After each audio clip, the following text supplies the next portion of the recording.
بسم الله الرحمن الرحيم. السلام عليكم ورحمة الله وبركاته.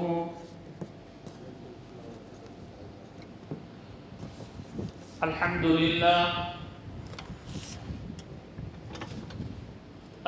لله رب العالمين،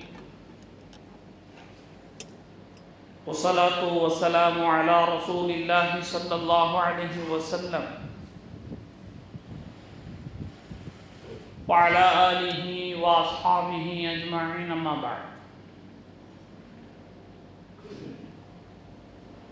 فقد قال الله تعالى عز وجل في القرآن العظيم وفي القرآن المجيد: أعوذ بالله من الشيطان الرجيم، بسم الله الرحمن الرحيم. وأطيعوا الله ورسوله ولا تنازعوا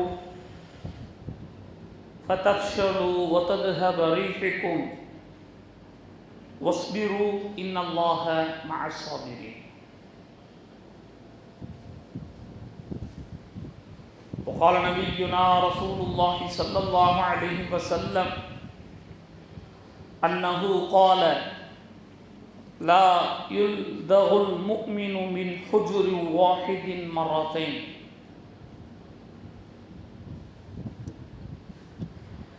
புகழ் அனைத்தும் நம்மை படைத்து பரிபாலித்து பாதுகாத்து எல்லா உலகங்களையும் கண்காணித்தும் கவனித்தும் கொண்டிருக்கக்கூடிய ஒரே இறைவனான அல்லாஹ் ஒருவனுக்கு எல்லா புகழும் உண்டாகட்டுமாக. நம் உயிரோடு மேலான உத்தம தூதர் ரஹ்மத்துல்லில் ஆலமீன் சய்யிதுல் முர்சலீன் ஹாத்தமுன் நபியீன் முஹம்மதுர் ரசூலுல்லாஹி ஸல்லல்லாஹு அலைஹி வஸல்லம் அன்னவரின் மீதும் அதற்கு பிறகு வந்த சத்திய சஹாபாக்கள், தாபிஈன்கள், தபா தாபிஈன்கள், குறிப்பாக இந்த ஜுமாவுடைய வேளையிலே, ஜுமாவுடைய நாளிலே தொழுகைக்காக ஒன்று சேரக்கூடிய நம் சமூகத்தின் மீது அல்லாஹுடைய ரஹ்மத்தும் மக்ஃபிரத்தும் என்றும் நிலவட்டுமாக. இன்று துஆ செய்தவனாக என் உரையை ஆரம்பிக்கிறேன். பெரன்பிற்கும் மதிப்பிற்கும் கூடிய அல்லாஹுடைய நல்லடியார்களே, அன்பான ஜமாத்தார்களே,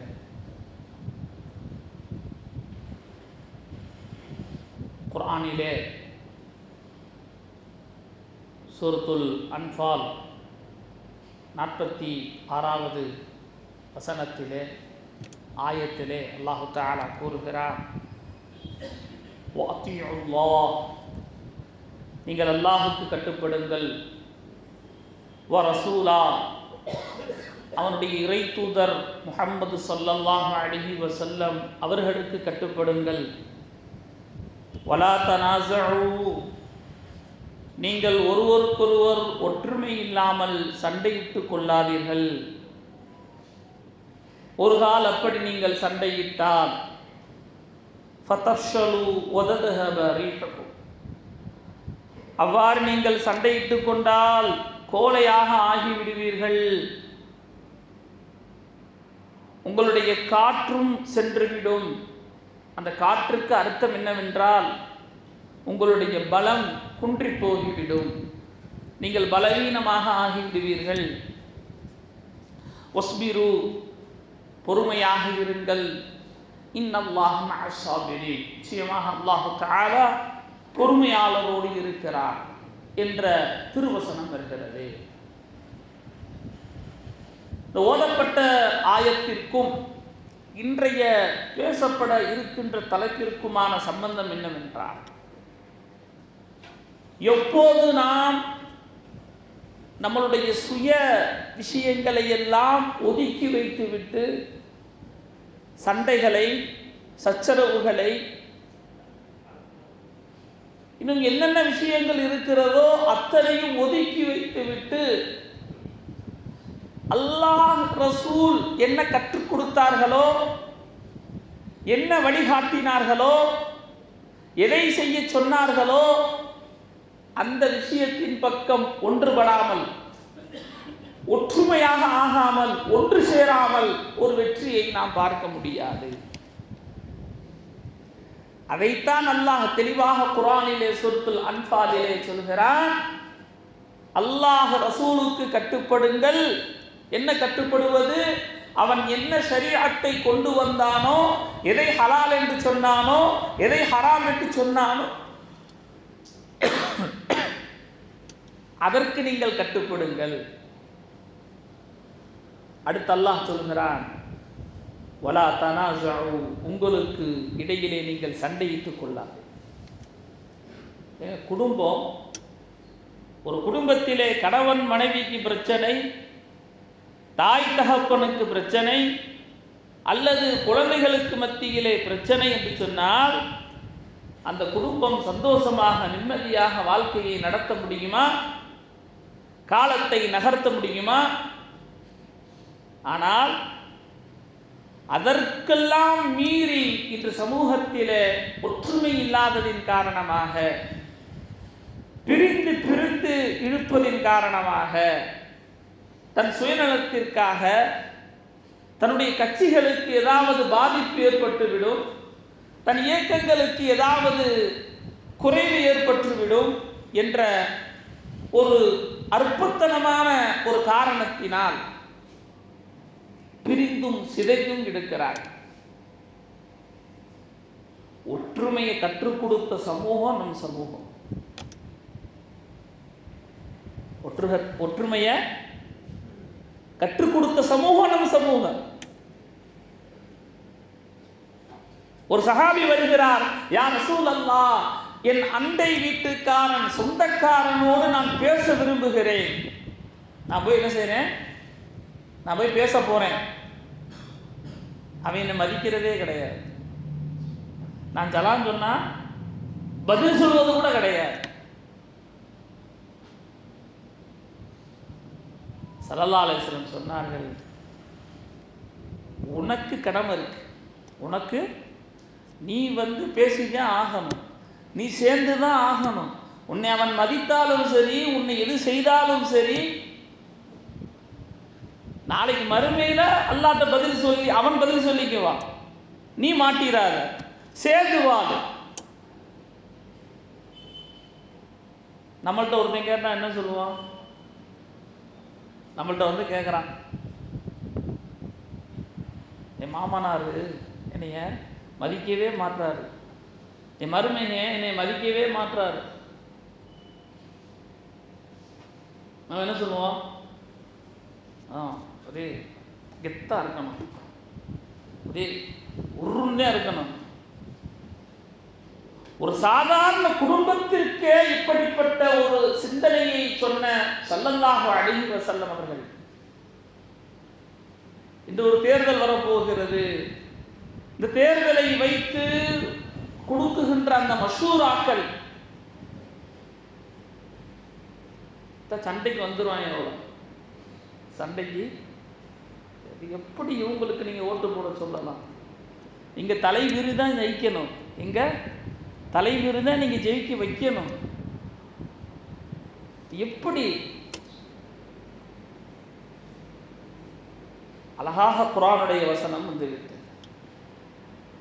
ஒற்றுமை இல்லாமல் இருப்பதன் காரணமாக ஒரு ஊதப்பட்ட பலூனை போல், ஒரு பலூன் இருக்கு, ஊதப்படுது, அதில் காத்து விடப்பட்டால் எப்படி ஒன்றுமில்லாமல் போய்விடுவோமோ, எண்ணிக்கையில் அதிகமாக இருக்கிறோம்.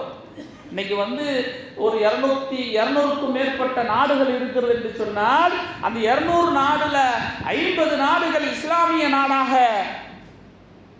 பதிவு செய்யப்பட்டிருக்கிறது. அங்க அல்லாஹ் ரசூலுடைய மார்க்கம் இல்ல, இறையச்சம் இல்ல, தக்வா இல்ல, தவக்குல் இல்ல. யார் காமிச்சு கொடுக்குறானே தெரியல, யார் காண்பித்து கொடுக்குறானே என்று தெரியவில்லை.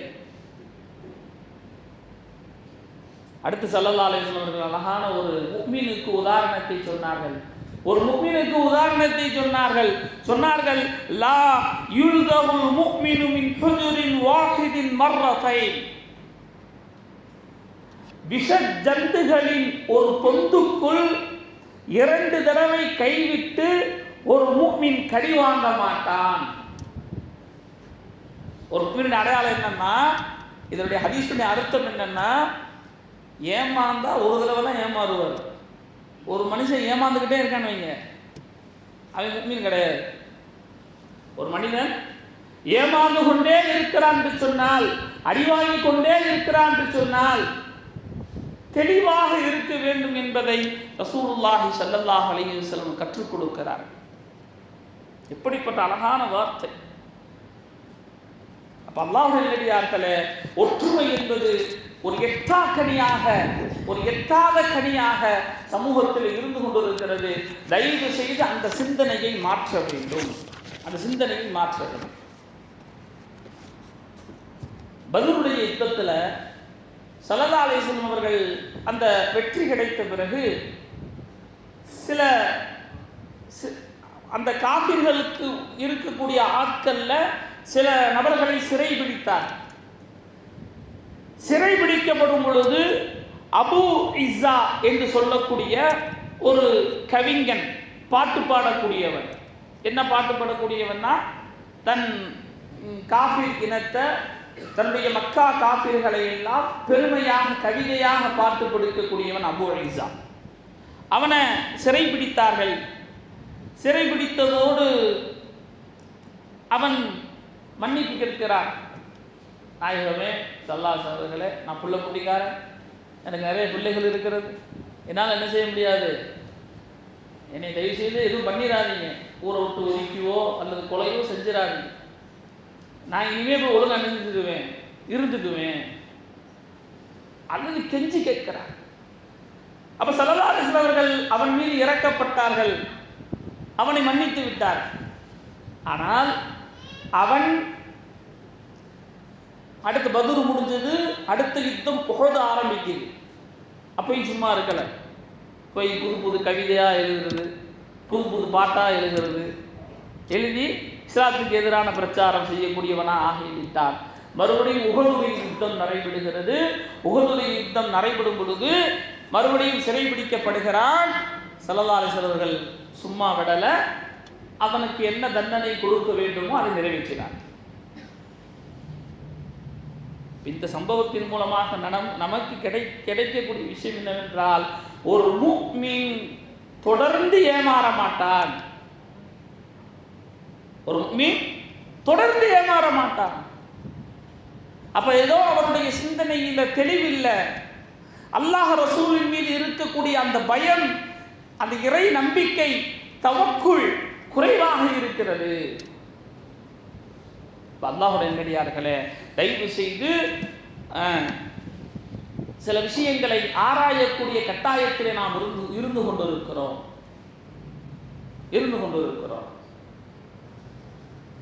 இன்னைக்கு கணக்கெடுத்து பார்த்தோமையானால் இஸ்லாமிய இயக்கங்களும் சரி, இஸ்லாமிய கட்சிகளும் சரி, பலதாக பிரிந்து கல்யாணத்தில் ஒன்று சேர்றாங்க, மௌத்துல ஒன்று சேர்றாங்க, மற்ற எல்லா விஷயங்களிலும் ஒன்று கூடுகிறார்கள்.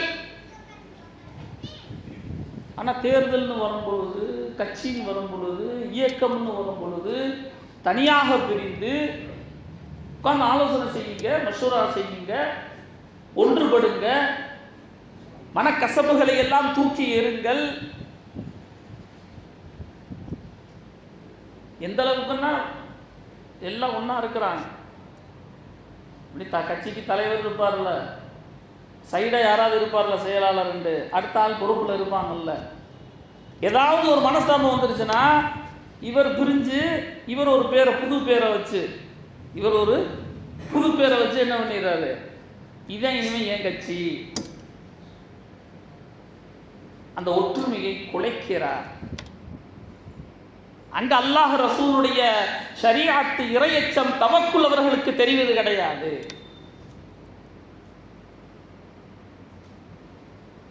இப்ப நமக்கு எவ்வளவு சம்பவங்கள் இருக்கிறது ஒற்றுமையை பற்றி. ஸல்லல்லாஹு அலைஹி வஸல்லம் அவர்கள் எவ்வளவு அழகான முறையில் குர்ஆனும் சரி, ஹதீஸும் சரி, சம்பவங்களும் சரி நமக்கு உணர்த்தி கொண்டே இருந்து கொண்டிருக்கிறது. அல்லாஹ்வுடைய நல்லடியார்களே, சூரா ஃபாத்திஹா தொழுகையில் ஓதுன பிறகு என்ன சொல்லணும்? என்ன சொல்லணும்? அதை ஒரு பிரச்சனையாக்கி இடையில அப்படி தானே, நான் சத்தமாக தான் சொல்லுவேன், நீ சத்தமாக சொல்லக்கூடாது, இது ரெண்டு குழப்பம் ஏற்படுத்தி இப்போ சொல்கிறாள் சொல்கிறதே இல்லை. சொல்கிறோம்னா கூட தெரியல. சொல்கிறீங்களா? ஓ, நிறைய பேர் சொல்லாத மாதிரி தான் இருக்கு. அப்பப்போ ரெண்டு இடத்துல மட்டும் சவுண்டு கேட்கு சத்தமாக, நானும் இருக்கேன், நானும் தொழுகைக்கு. அது பிரச்சனை இல்லை, சத்தமாக ஓதுறமா சத்தமாக ஓதக்கூடாதா, அது அடுத்த விஷயம். அது ஹதீஸில் ஒரு சில ஹதீஸில் சத்தமாக ஓத வேண்டும், ஒரு சில ஹதீஸில் சத்தம் இல்லாமல் ஓத வேண்டும் என்று வந்திருக்கிறது. அதை எப்படி எடுத்துக்கொள்ள வேண்டும் என்ற விஷயம் இருக்கிறது. ஏன் அதை ஆமீன் சொல்ல வேண்டும் என்று ஸல்லல்லாஹு அலைஹி வஸல்லம் அவர்கள் நமக்கு கற்றுக் கொடுத்தார் என்று சொன்னால், தொழுகையில கைரில் மக்தூபி அலைஹிம் வலத்தால்லீன் என்று சொல்லும் பொழுது ஒட்டுமொத்த சமூகமும் ஆமீன் என்று கூறினால் மலக்குகளும் சேர்ந்து ஆமீன் என்று சொல்கிறார்கள். நம்ம சொல்லும் போது அவங்க என்ன சொல்றாங்க? ஏன்னா சூரா ஃபாத்திஹா என்பது ஒரு துஆ தானே, அல்லாஹ்ட்ட பேசுற மாதிரி. அல்ஹம்துலில்லாஹி ரப்பில் ஆலமீன், அர்ரஹ்மானிர் ரஹீம், மாலிகி யௌமித்தீன், இய்யாக நஅபுது வ இய்யாக நஸ்தஈன், இஹ்தினஸ் ஸிராத்தல் முஸ்தகீம், ஸிராத்தல் லதீன அன்அம்த அலைஹிம், கைரில் மக்தூபி அலைஹிம் வலத்தால்லீன். ஆமீன். இந்த ஆமீன் கூறும் பொழுது மலக்குமார்களும் சேர்ந்த ஆமீன் சொன்னால் அதனுடைய துஆ ஒப்புக்கொள்ளப்படுகிறது. இதே ஒரு ஒற்றுமைக்குரிய சம்பவம். நம்மால அதுல புஷ் வச்சான், நீ சத்தமா சொல்லு, சத்தமா சொல்லாத, அஜத்துக்கு முன்னாடி தொழுகாத, அவர் இணை வைக்கக்கூடியவர், அவர் ஷிர்க்கு, அவர் முஷ்ரிக்கு.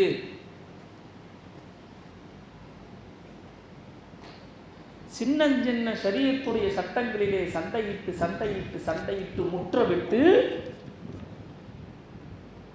இன்னைக்கு ஒரு விஷயத்தை சொன்னா அதெல்லாம் எங்க ஓட்டு, எங்க உரிமை, எங்க தலைவீரை தான் நாங்க செய்விக்க வைப்போம். அவன் ஓட்டே இல்லை.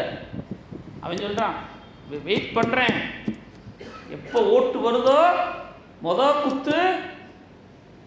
அவன் குத்திட்டு போய் நம்மளாம் குத்து வாங்கிட்டு உட்காந்துருக்க வேண்டியது.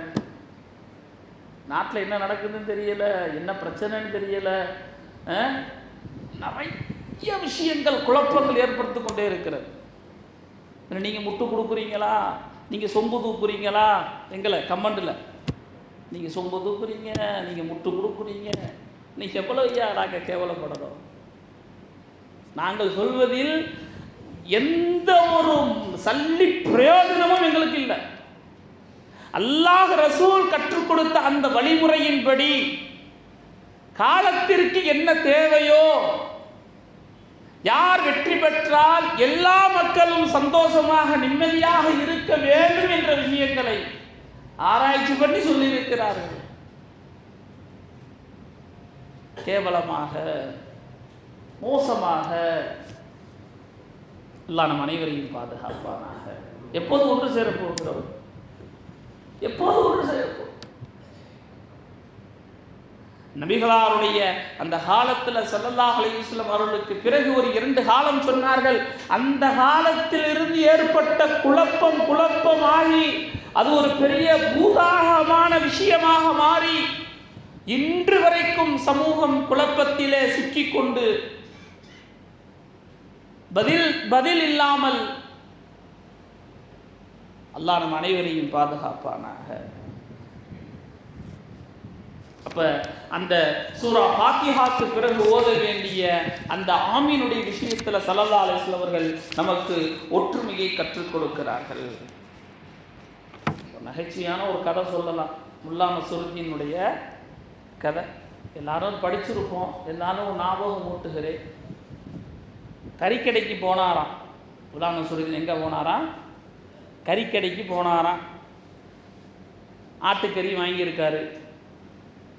வாங்கிட்டு வந்துட்டு அந்த ஆட்டுக்கறியை எப்படி சமைக்கணும்னு சொல்லி பக்கத்தில் போய் ஒரு புத்தக கடையில் ஒரு புத்தகத்தையே வாங்கியிருக்காரு. வாங்கி வெளியே வந்துட்டார். வெளியே வந்துட்டு கையில் கறியும் இந்த பக்கத்தில் புத்தகத்தையும் கொண்டு வர்றார். ஒரு நாய் அங்கேருந்து பார்த்த நாய் கறி பைய என்ன பண்ணிருச்சு, லவட்டிட்டு போயிருச்சு. எப்போவுமே இந்த பிரச்சனை உள்ளாலும் அமைதியாக தான் இருப்பான். கூட இருக்கிறாலும் என்ன செய்வாங்க, பதறுங்க. அது மாதிரி கூட இருக்கிற ஆளுக்கெல்லாம் பதற ஆரம்பிச்சிருச்சு. கறியை நாய் தூக்கிட்டு போயிருக்கியா, இன்னும் அமைதியாக நிற்கிற, கறி போனா என்னையா, கையில் புத்தகம் இருக்குல்ல. என்ன சொன்னாரா, கறி போனா என்ன, கையில் அந்த கறியை எப்படி சமைக்கணும்னு கையில் புத்தகம் இருக்குல்ல, அதை வச்சு நான் என்ன செஞ்சுக்குவேன். அந்த மாதிரிங்க எதையோ விட்டுட்டு எதுக்கோ நம்ம போய்கிட்டு இருக்கிறோம். சமூகம் பாருங்க, நம்முடைய அன்றாட ஒரு 24 மணி நேர வாழ்க்கையை எடுத்து வைங்க. இன்னைக்கு காலையில் எந்திரிச்சோம், நிறைய பேருக்கு சுபுகு மிஸ்ஸு, அப்புறம் எந்திரிச்சோம், அப்புறம் நம்மளுடைய ரொட்டீன் அன்றாடம் செய்ய வேண்டிய வேலைகளை செஞ்சோம். இப்போ புதுசாக லீவ் வேறு விட்டுட்டாங்க, இவங்களை எப்படி சமாளிக்கிறது? ஏண்டா இவங்களை பெத்தோன அளவுக்கு பண்ணிடுவாங்க. இவங்களை ஏண்டா நம்ம பெத்தெடுத்தோம், அந்த அளவுக்கு என்னது இந்த 1.5 மாத காலம் நம்மளை படாத பாடுபடுத்தி புது புது பிரச்சனையாக கொண்டு வந்து நம்மளை நிம்மதியாக இருக்க விடாமல் அந்த ஒரு சிந்தனைலாம் இருப்பாங்க. நிறைய பேருக்கு முகத்தில் சிரிப்பு இருந்தாலும் உள்ளத்தில் அந்த பயம் இருக்குது. அது ஒரு சில ஆள் ஜமாத்துக்கு அனுப்பி வச்சுருவாங்க, ஒரு சில ஆள் சப்பர் கிளாஸுக்கு அனுப்பி வச்சுருவாங்க. என்ன பண்ணாலும் என்னது மறுபடியும் நம்மள்கிட்ட தொல்லை பண்ணுவானே, என்ன செய்வானோ அந்த கவலை. இப்போ அல்லாஹுடைய நல்லடியார்களே, நம்மளுடைய ரொட்டீன் அன்றாடம் இருக்கக்கூடிய வேலையிலே அல்லாஹ் ரசூலுக்காக நாம் எவ்வளவு நேரம் ஒதுக்குகிறோம். அது இல்லாததின் காரணமாக அந்த பலகீனத்தினுடைய நிலைப்பாடு, அதனுடைய விடைதான் இன்று பிரிந்து கிடந்து. சின்ன வயசுல சினிமாவுக்கு கூப்பிட்டு போகாமல் இருந்து அவன் சொல்லுவானா, மொத்தமாக போயிடுறது, பிறநாள் அன்னைக்கு போயிடுறது, விசேஷ நாள் அன்னைக்கு போயிடுறது, கூப்பிட்டு போய் நல்லா ஆடுறா, நல்லா ஆடு. பொம்பளை பிள்ளைங்க அதுக்கு மேலே ரீல்ஸ் என்ன அது என்ன எல்லாம் சந்தோஷப்பட்டு இப்போ உட்காந்து யோசிக்கிறோம், ஐயோ என்னடா செய்யறது. இப்போ அவன்கிட்ட சொன்னாலும் கேட்க மாட்டான். அவனுடைய சிந்தனை முழுவதும் இங்கே தலைவீறு ஜெயிக்கணும். ஆகையால் தயவு செய்து அல்லாஹுடைய நல்லடியார்களே, யோசித்து வரக்கூடிய நாட்களிலே அந்த தேர்தலுடைய நாளிலே சிந்தித்து நாம் செயல்படுவோம்.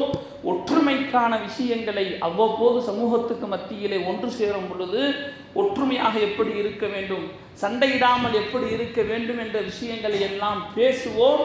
நாயகம் ஸல்லல்லாஹு அலைஹி வஸல்லம் அவர்களும் சரி, அல்லாஹும் சரி, எப்படிப்பட்ட ஒற்றுமையாக வாழக்கூடிய வாழ்வை நமக்கு அமைத்து தந்தார்கள் என்பதை எல்லாம் பேசினால் மட்டும்தான், அதை பேசி நம் வாழ்க்கையில் அமல்படுத்தினால் மட்டும்தான் ஒரு உண்மையான ஒரு வெற்றியை நாம் பார்க்க முடியும்.